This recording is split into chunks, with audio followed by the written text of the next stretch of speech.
నమస్తే, welcome to our channel. Anakapalli జిల్లా నక్కపల్లి మండలంలో ఆర్సెలాల్ మిత్తల్ నిప్పల్ స్టీల్ కంపెనీకి చంద్రబాబు నాయుడు గారు శంకుస్థాపన చేయబోతున్నారు. మరి ఈ కంపెనీ రాష్ట్రానికి వస్తుందంటే అది చంద్రబాబు నాయుడు గారి చిత్తశుద్ధే కారణమంటూ కేంద్ర ఉక్కు శాఖ మంత్రి కుమారస్వామి వ్యాఖ్యానించడం కానివ్వండి, నిత్యం ప్రభుత్వం పైన విమర్శలు గుప్పించేటువంటి సాక్షి ఈ రోజు ఈ స్టీల్ కంపెనీ గురించి పేపర్ యాడ్ ఇవ్వడం ఎలా చూడాలి? ఇటువంటి అంశాలన్నీ కూడా చర్చించడానికి మనతో పాటుగా ఉన్నారు ఏపీ కమ్మ కార్పొరేషన్ డైరెక్టర్ అరసమెల్లి శ్రీనివాస్ గారు. నమస్తే సార్. నమస్కారం అండి. అత్యంత ప్రతిష్టాత్మకమైనటువంటి స్టీల్ కంపెనీ ఆంధ్రప్రదేశ్లో అనకాపల్లి జిల్లా నక్కపల్లి మండలం. మరి చంద్రబాబు నాయుడు గారు శంకుస్థాపన చేస్తున్నారు సార్. ఈ పరిణామాన్ని ఎలా చూడాలంటారు? ఇక్కడ అంటే కుమారస్వామి గారు ఆయన చెప్పిన ప్రకారం మొన్న ఆయన అలాంటి వ్యాఖ్యానం చేశాడంటే చంద్రబాబు నాయుడు గారు కూటమి ప్రభుత్వం ఉండడం ఆంధ్రప్రదేశ్ ప్రజల అదృష్టం అన్నాడు. ఆయన వ్యాఖ్యానం చేశాడు. నిజమే. ఎందుకంటే ఈ ఇండస్ట్రీ గురించి మళ్ళీ మాట్లాడదాం. కుమారస్వామి గారు ఆయన చిత్తశుద్ధి ఆయన కృషి వల్ల వచ్చిందన్నాడు. అది 100% వాస్తవం. ఇది ఆంధ్రప్రదేశ్ ప్రజలు గుర్తించారు కాబట్టి 4 సార్లు ముఖ్యమంత్రిని చేశారు ఆయన. అయినా సరే ఎప్పుడో ఇది కొంచెం తడబాటు ఉంది మన ప్రజలకి. పనివాడు ఎవరో పనికి మాలినవాడు ఎవరో అనేటువంటి తేల్చుకుంటే కొంచెం కన్ఫ్యూజ్ అవుతున్నాం మనం. చంద్రబాబు నాయుడు గారు పని చేసినాడు, బాగా పని చేస్తాం, అందరూ మంచివాడిని పెట్టుకున్నాం అనుకుంటున్నారు. సడన్గా మనకు మనసు మారి ఓ పనికి మాలినవాడిని తెచ్చుకుంటున్నారు. దాంతో ఏముందో డిస్టర్బెన్స్ అవుతుంది. ఇప్పుడు ఉమ్మడి రాష్ట్రంలో ఇప్పుడైనా సరే ప్రజలకైతే ఇప్పుడు చాలా క్లారిటీ వచ్చింది. ఎందుకంటే అత్యంత దద్దమ్మ చవట పనికిమాలినోడిని పరిపాలన చూసాం మన 5 ఏళ్ళు. చూసిన తర్వాత ఇంకొద్దరు బాబు తప్పు చేయకూడదు అనుకున్నారు. ఇక ఏకంగా రాజకీయ పార్టీలుగా కొంచెం ఎంతో కొంత ప్రభావం చూపగలిగిన టీడీపీ జనసేన అనేటువంటివి చేయగలిపారు కాబట్టి మాకు చాలు వీళ్ళతో మేము సరిపెట్టుకుంటామని ఒక అభిప్రాయానికి వచ్చినట్టు అనిపిస్తుంది ప్రజలు. ఎందుకంటే బయట ఎక్కడికి వెళ్ళినా ఆ మాట వినబడుతుంది. చిన్న అసంతృప్తులు ఏమైనా ఉన్నా డెఫినెట్గా ఉంటాయి. వాటిని సార్ట్అవుట్ చేసుకుని పరిష్కారం కాని సమస్యలు కాదు, అవి పరిష్కారం చేయగలిగిన సమస్య. ఇక అనకాపల్లి దగ్గర నక్కపల్లిలో ఇది రావటం అంటే ఒక రకంగా ఉత్తరాంధ్ర ముఖద్వారం తుని, తూర్పుగోదావరి జిల్లాలో ఉన్న తుని దాన్ని వంతెన దాడితే పాయకరావుపేట. అక్కడి నుంచి అనిత గారు నియోజకవర్గం, అనిత గారి నియోజకవర్గంలోనూ ఉంటుంది ఆ నక్కపల్లి, పాయకరావుపేటలోనూ ఉంటుంది. అంటే హోమ్ మినిస్టర్ గారి నియోజకవర్గం. ఇంకా అక్కడి నుంచి అదంతా కళింగాంధ్ర అనుకోండి. మనం మామూలుగా ఉత్తరాంధ్ర అంటాం కానీ యాక్చువల్గా కళింగాంధ్ర అంటే దానికి యాప్ట్ ఆ ప్రదేశానికి. వాళ్ళకి ఆల్రెడీ విశాఖ ఉక్కు ఫ్యాక్టరీ ఉంది. విశాఖ ఉక్కు వల్ల వైజాగ్ ఏ రేంజ్లో అభివృద్ధి చెందిందనేటువంటిది మనందరం కళ్ళారా చూసాం. మేము చూసాం కళ్ళారా. మీరు ఇంకా చిన్నపిల్లలు అప్పటికి ప్రారంభమై ఉండదు, మీరు పుట్టేటప్పటికి ప్రారంభమైపోయింది. మా కళ్ళ ముందే స్టీల్ ఉక్కు ఫ్యాక్టరీ వచ్చింది, అది డెవలప్ అయింది. ఇప్పుడు ఇంక భారీ పరిశ్రమ 1,40,000 కోట్ల పైన. దీనివల్ల అనేక మందికి ఉపాధి అవకాశాలు వస్తాయి, ఉద్యోగాలు ఉంటాయి. దానికి అనుబంధంగా ప్రత్యక్షంగానూ పరోక్షంగానూ ఉపాధి పెరుగుద్ది. అనేక మంది కాంట్రాక్టర్లు, వ్యాపార సంస్థలు, ట్రాన్స్పోర్టు, రకరకాలగా ఒక ఎకోసిస్టమ్ ఏర్పడుతుంది. ఆ నిర్మాణం దగ్గర నుంచి కూడా యాక్టివిటీస్ మొదలైపోతాయి.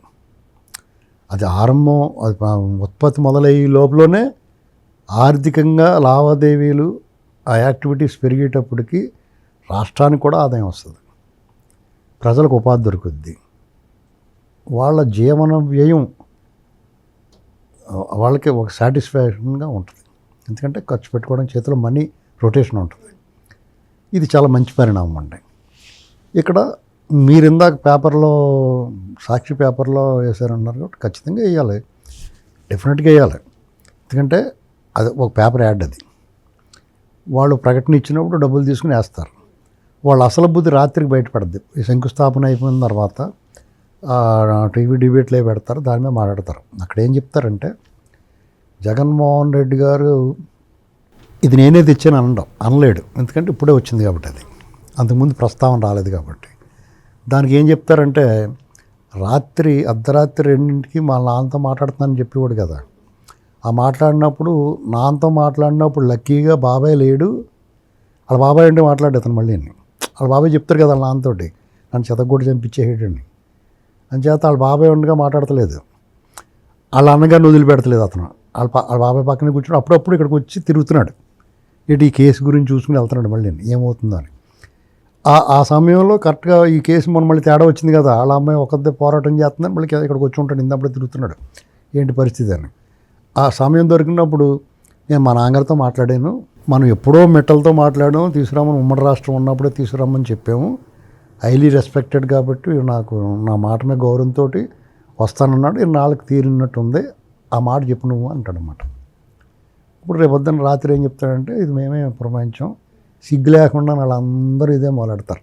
జగన్మోహన్ రెడ్డి గారు ఎప్పుడో మాట్లాడాడు, అప్పుడు కుదరలేదు, భూసేకరణ అది కుదరలేదు, ఒప్పందాలు అవి సరిగ్గా సెట్ అయ్యి ఎప్పుడు గవర్నమెంట్ మారిపోయింది, వీళ్ళు వచ్చిన తర్వాత ఒప్పందం అయిందని చెప్తారు. దానికోసం దాని గురించి నెగిటివ్గా మాట్లాడరు వాళ్ళు, దాని గురించి పాజిటివ్గానే మాట్లాడతారు.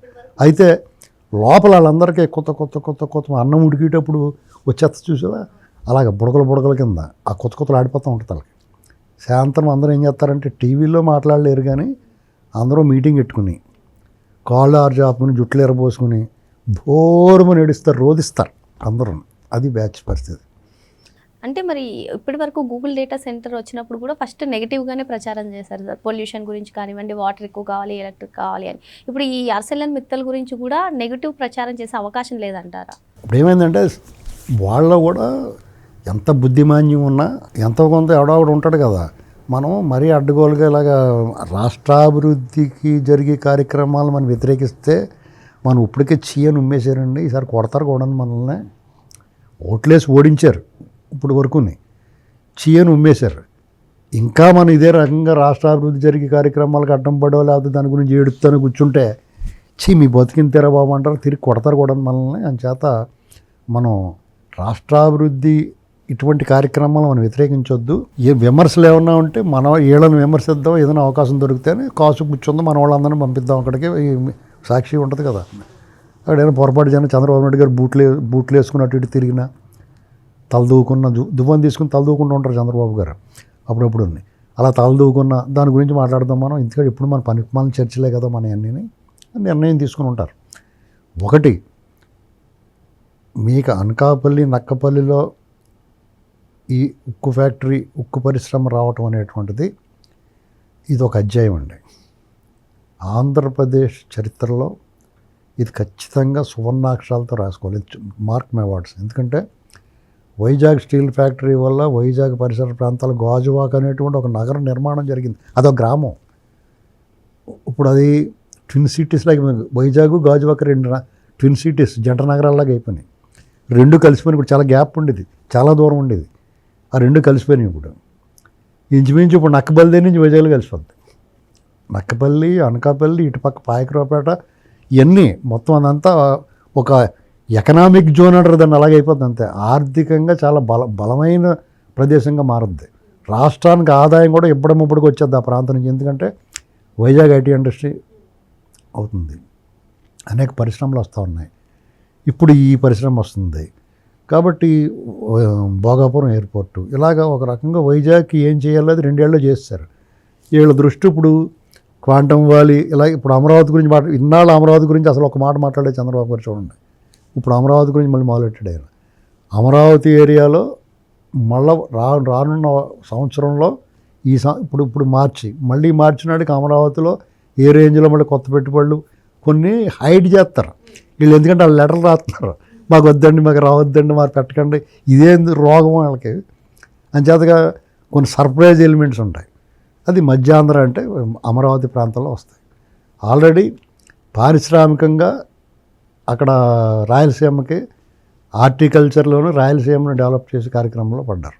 అంచేత 3 ప్రాంతాలని సమానంగా అభివృద్ధి చేసుకుంటా, అసలు బ్యాలెన్స్ చేసుకుంటా, ఈ లోపల మన జీవనాధారమైన పోలవరం ప్రాజెక్టు వచ్చే సంవత్సరం జూన్కి ఓపెన్ అయిపోద్ది.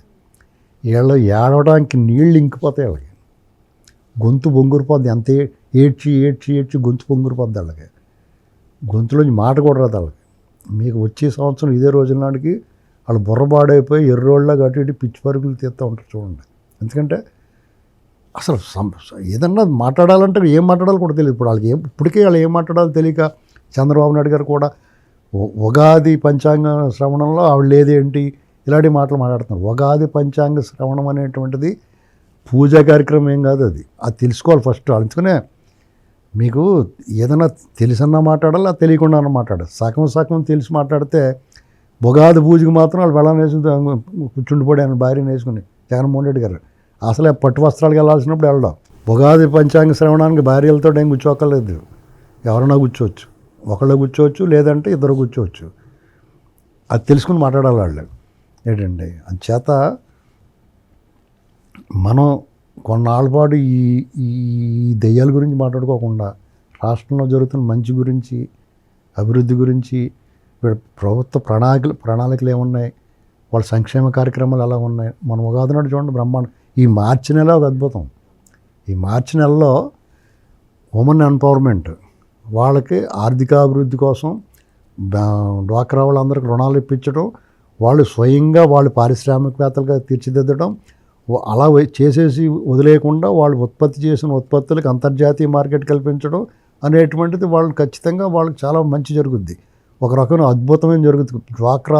డ్వాక్రా పెట్టినప్పుడు అలాంటి ఒక సంచలనమో ఇది ఒక సంచలనం అవుద్ది. డిఎస్సి వేసారు 10,000 మంది ఉద్యోగాలు. అలాగే ఒక మంచి సంక్షేమ పథకం దివ్యాంగులందరికీ కూడా ఉచితంగా ఇచ్చారు. తర్వాత అన్నదాత సుఖీభావ వాళ్ళందరికీ డబ్బులు వేశారు. ఇప్పుడు ఇది ఉక్కు పరిశ్రమ. అంటే మార్చి నెల అనేటువంటిది ఇది అందరూ గుర్తుంచుకోవాల్సిన నెల. 2026 మార్చి చాలా అద్భుతాల వేదిక, చాలా నిర్ణయాలు, ప్రజలకు ఉపయోగపడే నిర్ణయాలు, ఒక మంచి నెల ఇది. ఓకే సార్, మరో అంశంతో మళ్ళీ కలుద్దాం. Thank you sir.